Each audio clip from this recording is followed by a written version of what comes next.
Olá, bom dia amorosos, bom dia familiares da Associação da Síndrome do Amor, bom dia para todos os amigos da associação também.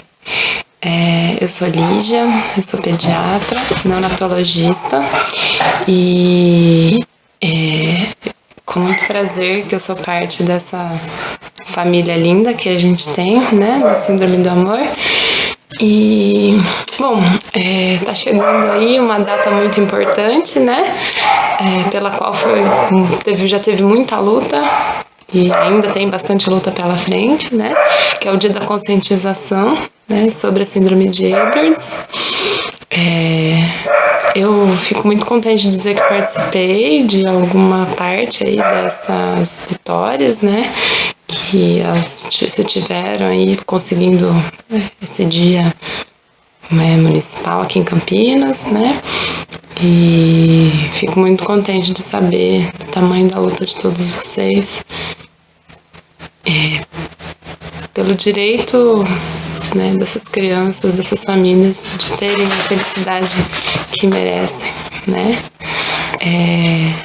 Bom, então eu vou falar um pouquinho para vocês da experiência que eu tenho com a síndrome de Edwards, com essas crianças, com essas famílias lindas, né? Desde muito cedo na minha formação eu tive essa oportunidade de conhecer sobre a síndrome de Edwards. Não são todos os médicos que têm essa oportunidade. Quem me ensinou muito sobre isso foi uma mãe muito querida, que vocês conhecem, né? A Rita e a Maria Letícia, aquela coisa linda.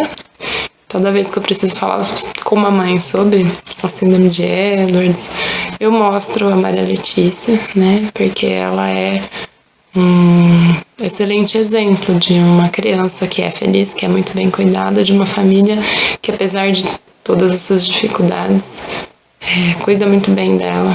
E é uma família feliz, né? Então, super beijo especial aí pra Rita sempre. E foi ela que me abriu as portas dessa associação também. Da minha formação eu tive contato com a Maria Letícia lá no hospital, aprendi o que era a síndrome de Edwards. E depois disso eu tive várias oportunidades de cuidar de crianças com síndrome de Edwards.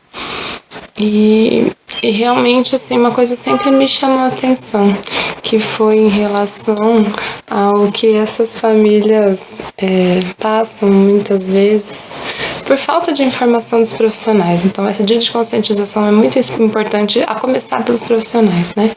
Pra gente saber o quê? Né? Então, a síndrome de Edwards, que é essa trissomia do cromossomo 18, que é uma alteração genética, né? Uma diferença genética que acontece durante a formação do bebê, ela vai trazer um monte de características diferentes dessas crianças, né? E por muito tempo essas características foram julgadas como responsáveis por fazer com que essa síndrome fosse incompatível com a vida. A gente sabe que isso é completamente inadequado hoje em dia, a gente falar nisso, né? Essa síndrome não é incompatível com a vida. A vida começa realmente lá dentro da barriga da mãe, né? Existem polêmicas sobre exatamente quando que essa vida começa, mas é fato que é lá que começa, né? E então, assim, a vida existe. Existe durante o período de uma gestação, de meia gestação, existe durante as primeiras horas de vida, dias de vida, um ano, mas existem por 6, por 7, por 15, por 20 anos, né? A associação tá cheia de exemplos de crianças que não morreram dentro da barriga, que não morreram nas primeiras horas de vida, né? E que são felizes. Então, essa descrição da síndrome de Edwards como incompatível com a vida é completamente inadequada. A gente luta pela conscientização porque desde esse comecinho lá do diagnóstico, né, a síndrome de Edwards ela pode ser diagnosticada durante a gestação, sim, né, principalmente ali naquele início, naquele morfológico primeiro que as mães fazem, onde vai ser medido, onde vai ser procurado o osso do nariz, né, o osso nasal, e a translucência nucal, que é um espaço que tem no pescoço da pele, né, no pescoço do bebê. Isso é medido, e quando existe uma alteração em algum desses parâmetros, em alguma dessas duas coisas aí, pode ser um sinal de que a criança tenha algum problema com o número de cromossomos, né? Então, a síndrome de Down, síndrome de Edwards, síndrome de Patau, são outras síndromes em que ocorre alteração do número de cromossomos também, né? De algum tipo de cromossomo. No caso da síndrome de Edwards, é do cromossomo 18, que a gente devia ter 2 e tem 3, né? Com esse exame, a gente tem uma suspeita, normalmente, de que algo pode ter de diferente ali, né? Muitas vezes isso indica um outro exame, que é uma punção, né? Uma agulha que se coloca através da barriga da mãe até chegar no líquido amniótico, que é onde o bebê está. Nesse líquido vai ter células descamadas, né, do bebê. E a partir dessas células a gente faz um exame chamado cariótipo, que é uma avaliação, então, do número aí de cromossomos, né? E baseado nisso a gente vê, então consegue fazer às vezes esse diagnóstico de síndrome de Edwards. Existem vários cenários possíveis. Existe a chance de não ser diagnosticado, de não ter essa alteração no ultrassom, de não conseguir ser feito o cariótipo, né? Da mãe optar, da família optar por não fazer esse cariótipo, porque não é um procedimento livre de riscos, né? Pode acontecer um trabalho de parto prematuro, um aborto, né? Por conta desse procedimento. É um risco pequeno, mas é um risco considerável, então as famílias têm direito de se negarem a fazer esse exame também, né? E aí a primeira coisa que eu gostaria que mudasse, eu gostaria que as pessoas dessem a opção para a família, né? Dar opção, claro que é sempre dado a opção, porque sempre é falado isso, dos riscos e tal. Mas, quando você sugere para a pessoa, olha, tá aqui o exame e você deve fazer esse exame, vai ser melhor para você, você tá tirando um pouco da escolha da pessoa, porque você tem um profissional ali que está te aconselhando como é que você não vai fazer, não é? Então, eu gostaria que fosse diferente isso, né? Que fosse conversado a princípio com aquela família. A qualquer momento que esse primeiro diálogo fosse feito em relação à suspeita de uma síndrome, fosse feito de uma maneira acolhedora. A primeira coisa que eu acho que essas famílias precisam nesse momento é acolhimento, né? E acolhimento é uma coisa que respeita o tempo das pessoas de ouvir, de pensar o que tá, né, no que vai fazer, no que não vai, e que a gente ajudasse de fato a decidir, não tentar se convencer a fazer o exame ou tudo que viesse daí pra frente, né? Muitas vezes essas famílias também são sugeridas que se aborte, e de fato é um direito que a gente pode conseguir, que a gente pode lutar por ele, né, já que na nossa legislação é proibido, mas alguns juízes eles permitem que seja feito esse aborto. O aborto talvez seja o caminho para algumas pessoas, mas não é para outras.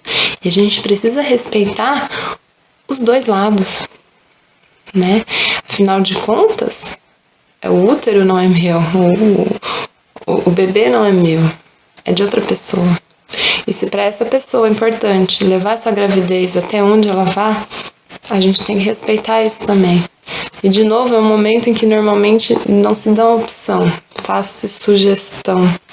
E isso às vezes chateia muito as famílias, porque muitas delas realmente não querem, né? Muitas delas abominam o aborto, né? E isso tá tudo bem também, né? É uma questão de ponto de vista, é uma questão de ver. Eu, como médica, não posso julgar nenhum dos dois lados, né? Bom, esses bebês, muitas vezes, de fato, morrem intraútero. Mas às vezes eles nascem, muitas vezes eles nascem. E aí eles vão parar lá na minha UTI neonatal, né? Eu trabalho em UTI neonatal. E pra gente ali é difícil porque às vezes a gente tá recebendo famílias que já passaram por muitas coisas difíceis, muitas coisas tristes, muitas palavras negativas em relação ao bebê com síndrome de Edwards, né? E desconstruir isso lá, às vezes é muito difícil, sabe? A família fala muito sobre, nossa, eu só ouvi coisas ruins sobre isso, né? E ali começa a nossa luta pela vida mesmo, né? Uma vida que dure 1 dia, 2 dias, 1 ano, 3 anos, não sei, mas é uma vida que tá ali e que merece ser vivida, né? Então essas crianças merecem colo, merecem carinho, merecem vestir as suas roupas, né? Merecem ouvir, ver os seus parentes, os seus familiares, sorrindo para elas, cantando, falando palavras boas. E para isso, essas pessoas têm que estar bem. Então, de novo, eu volto na história do acolhimento. Muitas pessoas chegam ali na UTI, na verdade, sem ter tido diagnóstico dentro da barriga, né, intraútero, e elas são pessoas que estão precisando de muito acolhimento, porque o mundo delas cai de repente. Esperavam um bebê que fosse para casa logo com a mãe, um bebê gordinho, que mamasse no peito logo, né? E aí o bebê com Edwards não é assim, né? Normalmente, para começar do gordinho, né? Porque às vezes eles nascem muito assim, pequenos para idade gestacional, então eles não nascem com seus 3 quilos, 2,5 quilos, eles nascem com menos de 1,5 quilo, né? Nascem prematuros, então isso já é uma quebra de expectativa muito grande para a família e é muito difícil. Se nessa hora a gente souber acolher essa família, apesar do susto, do baque, elas vão se recuperar disso rapidamente.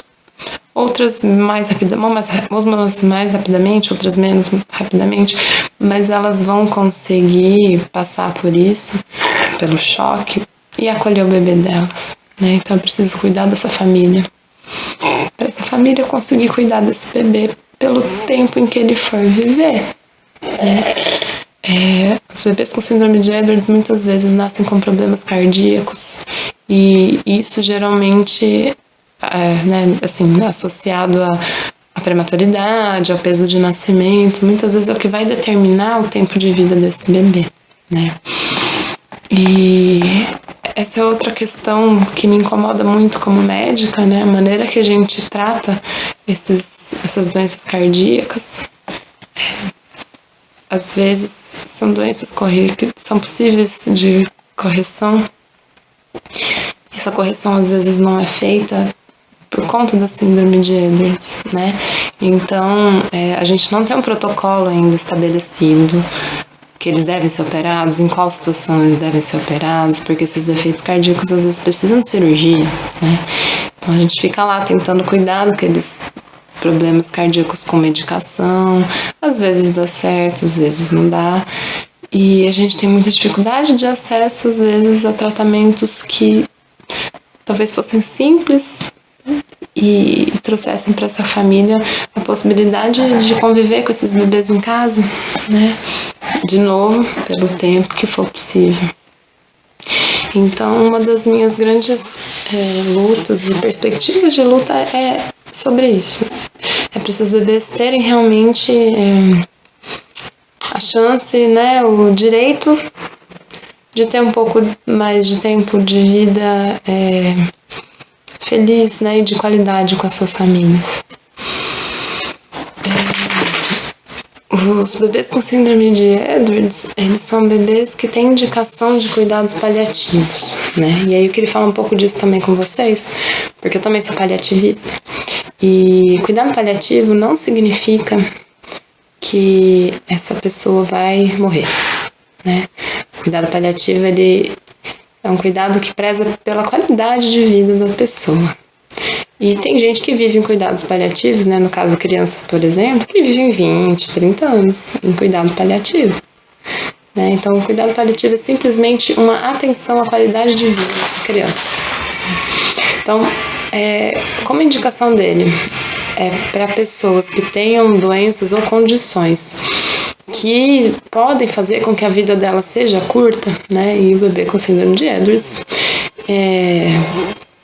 ele tem uma chance de ter uma vida curta. Pode ser que ele tenha uma vida comprida, né? Diagnóstico não é, como o pessoal fala, não é destino escrito, né? Mas ele tem uma chance de ter uma vida mais curta, geralmente tem mesmo, né? Então, eles são crianças que precisam de cuidados paliativos. O que pode ser uma coisa muito legal, porque o cuidado paliativo vai tentar aproximar esse bebê da mãe dele, do pai dele, do resto da família mais rápido. Vai tentar dar para esse bebê a possibilidade de, desde a UTI neonatal, de ter uma atenção espiritual. Então, da gente levar um padre, um pastor, algum representante religioso para conhecer esse bebê, para abençoar esse bebê, para orar por ele, enfim. Até batizar, né? E então, assim, o cuidado paliativo vem com coisa boa, né? Vem com coisa para ser feliz, né? E pode ser que em algum momento esse bebê só vai receber esse tipo de cuidado mesmo, né? Mas pode ser que ele vá junto com os cuidados dessa criança por muito tempo, né? Por vários anos. Então, isso é uma coisa legal de dizer, porque quando oferecem cuidados paliativos, na verdade a nossa pergunta tem que ser, peraí, estão oferecendo cuidados paliativos exclusivos ou não, né? Pra gente não negar esse tipo de cuidado só porque a gente acha, né, que cuidado paliativo quer dizer que meu filho vai morrer, que vão deixar ele morrer. Não quer dizer isso, tá? Então ele pode ser uma coisa legal, sim. Agora, o cuidado paliativo exclusivo, sim, quer dizer que nenhuma medida clínica vai ser tomada para o prolongamento da vida, se essa vida de fato for acontecer por menos tempo do que a gente gostaria, né? Então, muitas crianças, às vezes, né, se não fosse isso, passariam por muitos procedimentos que atrapalhariam toda essa questão de qualidade de vida que a gente está falando, né? Então é para proteger disso também. Bom, algumas, né, dessas crianças que estão lá na UTI neonatal, elas vão ter alta para casa. Às vezes vão ter alta com traqueostomia, com gastrostomia, né? Que são ferramentas que a gente tem para ajudar essa criança a respirar, para ajudar essa criança a se alimentar, porque às vezes elas têm dificuldade de respirar e de se alimentar pelas alterações que a síndrome vai trazer, né? Então, dificuldade neurológica, então vão ser crianças que vão demorar mais, às vezes, muito mais para fazer o que as outras crianças levam 1 ou 2 anos, né? Então, tem de criança com síndrome de Edwards que anda? Tem. Que come sozinho? Tem, né? Mas isso às vezes leva muitos anos. E elas sorriem bastante. Tem muitos bebês que já sorriem. Então, é uma vida limitada, uma vida diferente, mas é uma vida muito feliz em vários momentos, né? Tá cheio de exemplos na minha vida assim. Então, eu acho que, voltando à história do dia da conscientização, eu acho que é importante da gente saber tudo isso, né? Que muitas coisas diferentes podem acontecer com um bebê e uma família com síndrome de Edwards. E muitas coisas podem acontecer mesmo, inclusive ser muito feliz, né? Inclusive sorrir, aprender a comer, aprender a andar, no tempo deles, no momento deles, né? E a gente tem sempre que tentar ser positivo, né? Claro que cada caso é um caso e tem que ser muito bem estudado sempre, né? Mas a gente tem que ser positivo no sentido de saber que isso pode acontecer. E eu espero do fundo do coração que os colegas possam pensar por esse outro lado, dessa outra maneira, e considerar essa hipótese, né, das coisas acontecerem assim. Que a gente mude a maneira de conversar com as suas famílias e que tudo sempre comece no acolhimento, né? E que a gente saiba aí que tem essas outras pessoas, né, da associação, esses anjos aí que fazem toda essa parte de apoio da família quando às vezes a gente profissional não consegue ou não é suficiente, né, em relação à quantidade de apoio que se necessita. Então eu queria também agradecer bastante a existência de vocês, a alma imensamente caridosa de pegar o sofrimento próprio, né, às vezes, e transformar numa coisa boa, né. Admiro muito o trabalho da associação, admiro muito todas essas mães, e é por essa admiração, por esse carinho imenso que eu tô aqui, vou sempre estar aqui com vocês para o que precisarem, tá bom? Desejo aí um excelente dia de conscientização para vocês e aproveitem bastante toda a programação que as meninas vão fazer aí para todo mundo, tá bom? Um beijo muito carinhoso para vocês.